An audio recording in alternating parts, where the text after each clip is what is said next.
everyone, it's Tonya, and the other day I couldn't sleep, so I made a bunch of these flowers in different sizes and I posted them up on Instagram, and I had some people ask me to please do a tutorial. So I'm sure that there is one out there somewhere that someone else has done, but since I have so many flower tutorials on my channel, I thought that it would be nice to add this to the list as well. So you're going to start out with, you just need a felt circle, and I free-handed this. Not exact. If you want to be exact, go ahead, but simple for me. Then I'm going to take some synthetic fabric, and I got this at a yard sale. It was satin, and it's just cheap satin, you know, the really cheap satin. You want something that's going to burn easily. And in order to keep the strips kind of straight, this is what I did. I folded the fabric. It's really long, as you can tell. And I just folded it in half like this. And if you wanted to use your paper trim, your rotary cutter, you probably could get it a lot straighter than I am. But once we're done, you won't even know, so don't fuss with it. So I folded it, and then I folded it again. I don't know how long this strip is, just eyeball it. You can keep adding to it if you run out, so make them as big or as small as you want to. Now on this side where everything's kind of gathered up, we're going to start out by just cutting about half as wide as you would normally want your little loops to be, and then you're going to cut all the way down to like almost a ½ inch from the end, and that's going to make your first petal. And then you're going to trim this off and basically round it all the way to the end. So let me show you. Cutting it down to about halfway, an inch from the end. And again, you know, these measurements don't have to be exact. You don't have to be perfect with any of it, because by the time you're done, no one will ever know it wasn't straight. Trust me.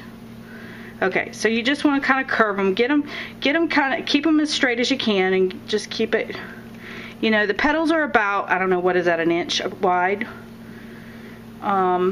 You can always trim it up if you need to. The bigger the petal, the bigger the flower, obviously. And then right here, because see, this is going to be folded over, but this one's open and this one's folded over. I'm just going to eyeball it, trim it off the edge here, round it up. And then I may have to come in a little deeper right here through the center to make that petal a little, see how I'm doing that? There you go. So now when you open it up, this is what you've got. And you just got a bunch of these little petals. Inspect them, make sure they all went deep enough. This one's a bit wide for me, so I just come in here and trim it in half. That's probably where a fold was. And like I said, the more irregular these petals are, the better this will look. But you just want to kind of go through, and if it wasn't rounded, just kind of round it off. Trim it up. You guys get the idea. Okay, they don't have to be exact and they don't have to be the same width, but they do kind of, it helps if they start out being roughly the same size and width, and they are already kind of curved. Okay, so enough of that. Now you know what to do. Okay, so then the next thing we're going to do, and I've already done this because it takes so long. The hotter your heat tool is, the better. I don't want to use an open flame because an open flame is going to make my fabric black, and I don't like that look. So what I did was I took a strip. This one has roughly 16. It might be too small. I might have to do 2. But the fabric has a dull side and it has a shiny side of this fabric. So shiny side up, because I want my petals to have, when I put them down, I want the shiny side up and the dull side to be curled up. Does that make sense? I hope so. Anyway, so then you're going to take your heat tool and you're going to heat them up. And let me show you how to do that. What I do is I take a pair of tweezers that are kind of curved, and you could use anything really, but don't use your fingers. And I'm going to place that, you could use scissor tips if you wanted to. I'm going to place it right on the edge, and I'm going to heat with my heat tool through here. It's going to start to curl up this way as the fabric melts. Then I'm going to move my tweezers around to here, let it curl up around that, and then around, as I move it around, what this tweezers do is it keeps it from coming too deep whenever it starts to curl. So let me show you. It's going to get kind of noisy. So see how it starts to heat up? And the first one takes a few minutes, but after your work surface heats up, it goes pretty quick. And if your heat gun is really hot, it goes pretty quick. I'd say it took me probably just a few minutes to do this whole strand. And see how I'm just moving it around? As I move around, and see how it starts to shrink up? Right here, I want a little more curve on that. And then I'm going to grab it from this side and do this side. There's no need to do the bottom because that's going to get glued down and you're not even going to see it. Now, this is what you got. A whole row of these that are already curled. Then you're going to take your circle that you've created out of felt, and I just did this out of felt. You could use paper too. You don't have to use felt by any means. If you're going to use this for a hair bow or something, I recommend using the Helmar or the Beacon glue, either one of those, rather than the hot glue. And I recommend 2 pieces of felt because you're going to want to put your clip on and then put, you know, secure it down, make sure it's good and secure. But for this, I'm going to use on a project I'm just going to use hot glue. And I'm going to go halfway around my circle to the outer edge, and then I'm going to grab this and I'm going to pinch it up into that felt. Be careful if your glue is super hot because it can burn you. You know, this might be a good project for a low temp gun. I don't know. I have acrylic fingernails, so I'm using my fingernail to really grab it more than my finger.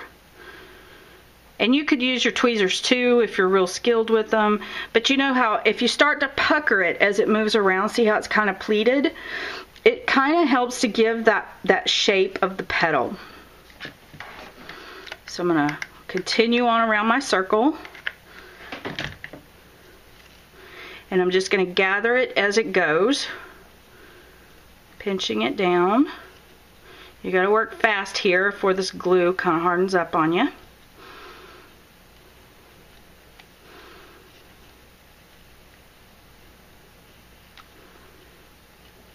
Okay, now when you get to the end, you can do one of 2 things. You can just trim it off here and then start layer 2, or you can just continue on with layer 2, which I think I'm going to do.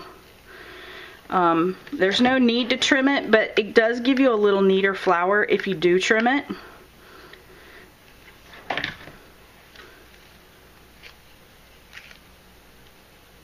This time you want to try and make sure that your petals kind of land when you're pinching, that they land between the one that you used, you know, between the one on the bottom row. So they're offset some.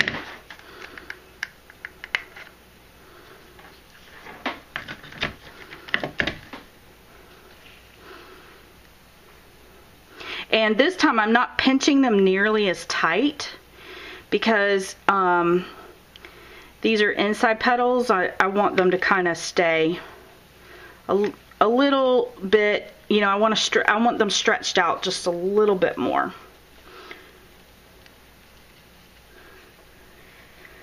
Then for the inside, I'm just going to pull this around. Now I did 16 petals on this, and it looks like I might have needed maybe 18 or 19.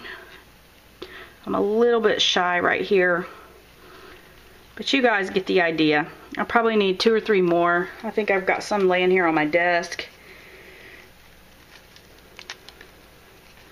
Just eyeball it.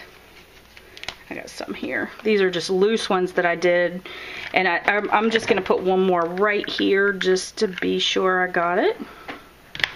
Then for the center, trim that off. For the center, what I want to do is I'm just going to place a decorative button or a bead there in the center. And that's going to finish off my flower there in the middle. So of course, the more petals you have, the fuller the flower gets. If you decide that this is not quite full enough for you, by all means, you can also, you know, add extra rows around the outside to make it larger if you want to, or just start out deeper and work your way around. But I'm pretty happy with this size. And what I did here in the center is I'm just going to grab the centers and I'm going to pinch across one way and then turn it and pinch the other way. That's going to kind of help it to pucker up a little bit. Pull those petals up nice and tight like that so they stand up. And then once we add our decorative center, and I don't know if I have a button here, this one here, this one right here. Once we add our decorative center here, look at how fabulous that flower has become. So anyway, thank you guys for watching. And again, if you want to color it like I did this one, I just used whatever mist color that I like, and same thing here. I used a darker color around the edges and a lighter color in the center. I like to always start out with white because I can make them whatever color I want to match my projects. And the cool thing is you can go ahead and make a bunch of white ones and then color them as you need them. I do recommend though, if you're going to color them and you want them soft, spritz them with water first, color from the bottom, let it soak in, and then, you know, if it's too dark, spritz it with water again, it'll dilute it down. So thanks for watching, and I hope you've enjoyed this tutorial.